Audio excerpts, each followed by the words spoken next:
ये दोस्तों, आज आपको एक और इंटरेस्टिंग टॉपिक की तरफ लेके जाता हूँ। चाइना का जो इकोनॉमिक का सुपर पावर है उसके बारे में थोड़ा सा समझते हैं। ओवरऑल जो एक्सपोर्ट और इंपोर्ट का जो बैलेंस शीट होता है वो लगभग से 11 महीने में चाइना ने 1 ट्रिलियन अचीव कर लिया, यानी कि 1 ट्रिलियन प्लस का सरप्लस हो गया उनके पास में। कहने का मतलब ये कि एक्सपोर्ट और इंपोर्ट को जब माइनस करेंगे तो उनके पास में जो बैलेंस बचता है वो 1 ट्रिलियन का बनता है। एंड वो कोई छोटी मोटी वैल्यू नहीं है, वो almost 1/3 of our India economy है, तो एक बहुत बड़ा वैल्यू है वो। ज़रा आइए समझते हैं इस टॉपिक को। देखिए, जब ये साल का शुरुआत हुआ तो ट्रम्प साहब जो थे वो टैरिफ और इन सब के ऊपर लग गए थे, तो लगा था कि इकॉनमीज़ में डिसबैलेंस होना शुरू हो जाएगा। लेकिन जब ये डेटा हम देखते हैं तो ऐसा लगता है कि चाइना ने ये वाले प्रॉब्लम को बहुत अच्छे से स्ट्रैटेजिकली हैंडल किया है और हमारे इकॉनमी को इससे लर्निंग मिल सकती है। एक तो पहली बात ये जान सकते हैं। दूसरा एक और इसमें बहुत इंपॉर्टेंट चीज़ ये भी उभर के आने वाली है कि हम लोगों को अब सेकंड शॉक के लिए भी तैयार रहना चाहिए। मैं बताऊंगा आपको पहला शॉक क्या था और ये सेकंड शॉक में किसकी बात कर रहा हूँ। तो हो सकता है हमें आगे चल के इसकी प्रॉब्लम देखने को मिल सकती है यदि चाइना ने इतना इकोनॉमिक ग्रोथ दिखाया है या सरप्लस ऑफ आपको जो दिख रहा है ट्रेड बैलेंस में। उसके बाद में आप यदि यहाँ पे आएंगे तो देखिए कौन कौन सी कंट्री के लिए थोड़ा सा प्रॉब्लम हो सकता है। जैसे कि मान लीजिए जो अदर कंट्रीज़ हैं, इंडोनेशिया, थाईलैंड, मलेशिया, इंडिया, जहाँ पे ऐसा हो सकता है कि चाइना के पास में जो मैन्युफैक्चर्ड प्रोडक्ट्स थे जो कि यूएस मार्केट को सप्लाई करने थे, हो सकता है वो ये बाकी सारी मार्केट में फ्लड कर दिया जाए।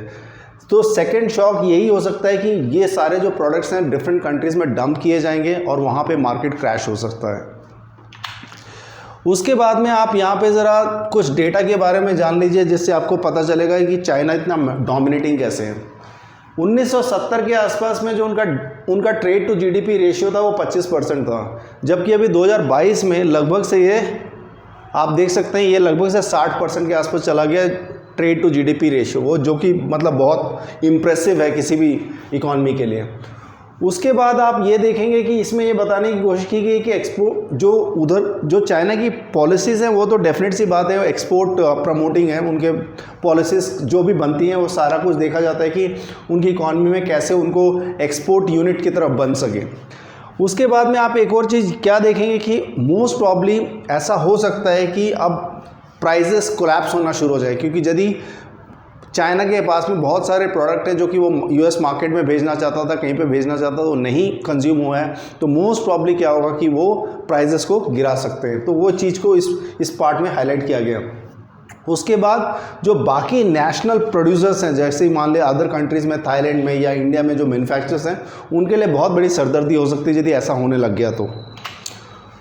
उसके बाद में आप क्या देखेंगे, देखिए वर्ल्ड में किस किस ने डोमिनेट किया। यूके ने डोमिनेट किया। आपको जब इंडस्ट्रियल रेवोल्यूशन आया तो यूके एक बहुत बड़ा पावर बन के उभरा था और उसने काफ़ी तरक्की देखी। उसके बाद जब वर्ल्ड वॉर 2 हुआ तो उसके बाद यूएस एक बहुत बड़ा पावर बन के उभरा। तो उसके बाद जब मैन्युफैक्चरिंग की बात आई, यदि आप देखते हैं तो चाइना का जो फर्स्ट वेव था 2000 के आसपास में, तो चाइना सबसे बड़ा manufacturing project unit manufacturing sector और मैन्युफैक्चरिंग कंट्री की तरफ में उभर रहा था। उसके बाद में आप क्या देखेंगे कि अभी जो है उधर पे उनके पास में एक प्रॉब्लम ये दिख रही है कि उधर पे डोमेस्टिक कंजम्पशन नहीं है, वहाँ पे मतलब डिमांड ही नहीं है उनकी इकॉनमी में। तो वो क्या कर रहे हैं कि वो सारा कुछ हमारा जो सामान है वो एक्सपोर्ट की तरफ झुकाव है उनका। तो अभी क्या किया था उन्होंने ये बैलेंस करने के लिए बाकी सारी कंट्रीज के साथ में ट्रेड किया और वो सारे गुड्स को सेटल किया। लेकिन हो सकता है अभी भी काफ़ी बड़ा मार्केट और काफ़ी बड़ा प्रोडक्ट का जो सप्लाई है वो अभी भी बचा हुआ है और हो सकता है वो बाकी इकॉनमी में पंप किया जाए। और हमें ये भी उम्मीद थी कि चाइना इकॉनमी ग्रो हो रही है तो क्या करेंगे कि लो वैल्यू प्रोडक्ट की जो मैन्युफैक्चरिंग कर रहे थे उससे मूव होकर हाई वैल्यू प्रोडक्ट में चले जाएंगे मैन्युफैक्चरिंग। बट ऐसा नहीं हुआ है, अभी भी वो लो वैल्यू प्रोडक्ट की भी अभी भी स्टिल मैन्युफैक्चरिंग कर रहे हैं और काफ़ी ज़ोरों शोरों से कर रहे हैं। उसके बाद में आप क्या देखेंगे, चाइना का एक बहुत बड़ा टूल रहा है अपनी इकॉनमी को एक्सपोर्ट बनाए रखने के लिए कि उन्होंने अपनी वैल्यू को अपनी करेंसी को जो है ऑलवेज डी वैल्यू करके रखा है। तो उसको कभी मार्केट के साथ में सेटल नहीं किया, उन्होंने ऑलवेज उसको डी वैल्यू रखा ताकि उनकी एक्सपोर्ट जो है वो इम्प्रेसिव रहे। मतलब इस एक्सपोर्ट उधर से माल लेना या उधर पे उनके साथ में ट्रेड करना वो ऑलवेज इम्प्रेसिव रहे किसी भी कंपनी के लिए। उसके बाद आप क्या देखेंगे कि पहले तो ऐसा लग रहा था कि potentially deluge of the Chinese good that were originally intended for the US and could end up in India and the other countries। तो यही एक इंडिया के लिए कंसर्न ऐसा बन सकता है कि वो सारा जो प्रोडक्ट जो दूसरी US में जाने वाला था, हो सकता है वो इंडिया में या साउथ ईस्ट एशिया के कंट्रीज़ में आ जाए।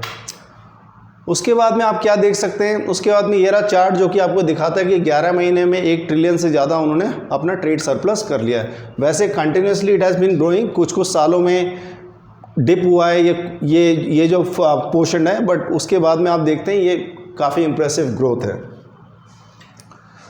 मेरा नाम प्रणव मेहता है, मैं क्लैट ट्विटर में एकेडमिक हेड हूँ। आप टेलीग्राम चैनल से इसका पीपीटी ले सकते हैं और मैंने सोर्स भी आपको दे दिया है, अब आप इसके ऊपर में और रिसर्च कर सकते हैं। Thank you so much, God bless you.